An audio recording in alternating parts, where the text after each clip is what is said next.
Okay, Bobby Scott, Congressman from the 3rd Congressional District of Virginia, a member of the Judiciary Committee and Education and Workforce Committee, and at this point I'm the ranking member of the Crime Subcommittee.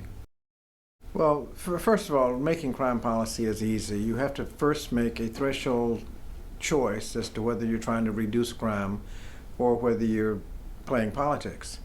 The crime bill did not look to research for its basis, but politics. The 3 strikes and you're out, for example, was found to be the #1 vote-getting slogan of the 1994 election cycle.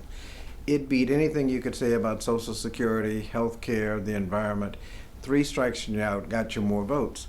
And if that's your focus, then crime policy is easy. You do political polls and figure out what the good vote-getting slogans and sound bites are. 3 strikes and you're out, and many other provisions were.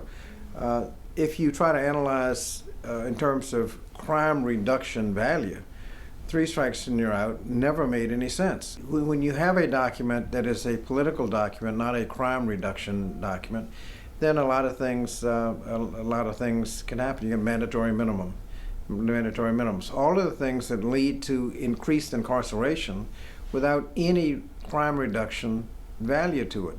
And so 20 years later, you have a much higher incarceration rate, so much so that one study showed that it's so high that it's actually counterproductive.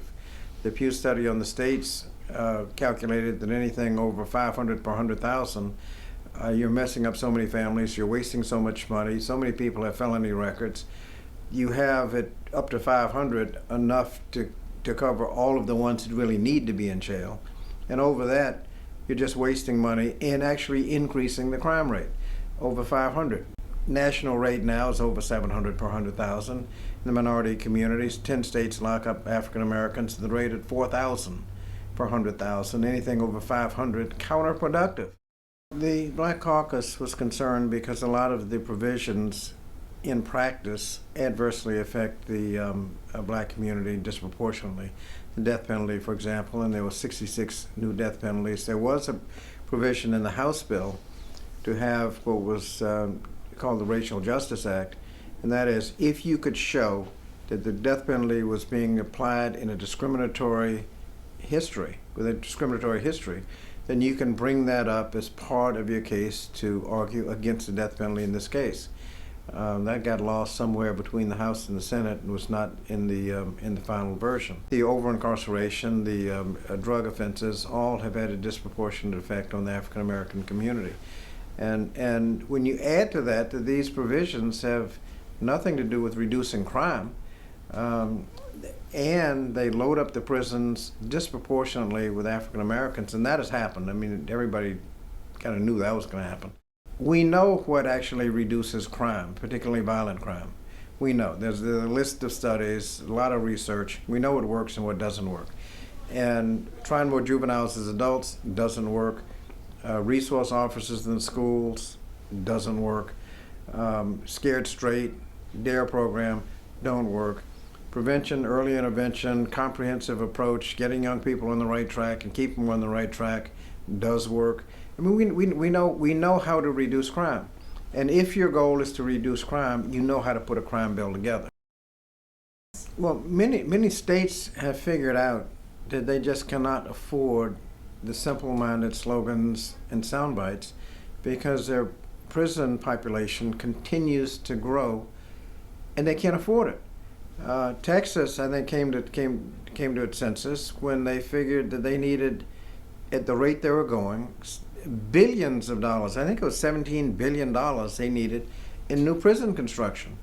And somebody said, well, maybe instead of investing $17 billion in prisons, why don't we invest some of it in crime prevention? And they have stabilized their prison population. Other states have looked and said, what can we invest in? I think it was Washington State did a list of priorities. What can you do rather than spending money on new prisons, which will be followed by money on new prisons? What can you do in investing in young people to get them on a different trajectory so you don't have to build new prisons? Some of them had immediate payoffs, like second chance programs. When you release somebody, 3 years, they're right back. If you can reduce that significantly, that affects the crime rate. Some have a much longer term payoff. Early childhood education reduces crime rate, but that takes a little time to pay off. But an entire continuum of things that you can do, constructing the cradle to college and career pipeline. You will have fewer people going to prison. Everybody knows that. Many conservatives have concluded, for reasons just dealing with the budget, that there are much better, cost-effective ways of dealing with crime. Rather than waiting for young people to drop out of school, join a gang, mess up, get caught, and then get into a bidding war as to how much time they're going to get, and that's great, but you end up having to build prisons every year, and then you have to you have to pay for the prisons, the upkeep every year, so it just gets worse and worse.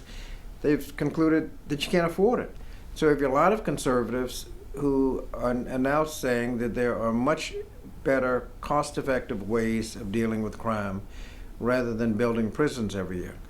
And I think for a different philosophical reason, I think we have a basis for dealing with crime. If your goal is to reduce crime, we can do it in a much more cost-effective way.